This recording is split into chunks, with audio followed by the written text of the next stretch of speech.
不到10块钱，熔岩巧克力笑。这一期不都是你在给我安利吗？今天让我来给你安利。你要给我安利啥？都是我压箱底的松软口感宝藏零食。第一个就是这个桃李的布朗尼蛋糕，入口即化，没到那个程度啊。另外，它一个最大的好处就是主打性价比。第二个就是它夹心米朵蛋糕，你看这个已经不是饼干了，有点像那个巧克力派，派吧，也是含的。我吃一个，这个我觉得不错，可以当早餐吃。对，这个真的好吃。下面一个它的名字非常的长，另外它也主打一个性价比，看一下。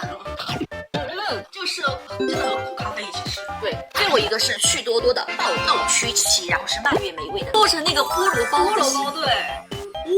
蔓越莓里面真的有夹心啊！其实这个我最推荐的是巧克力味。OK， 那今天呢，我就给大家推荐了一些我喜欢的松软口感宝藏零食。那么如果大家也有自己喜欢的宝藏零食，不要忘了给我反向安利哦。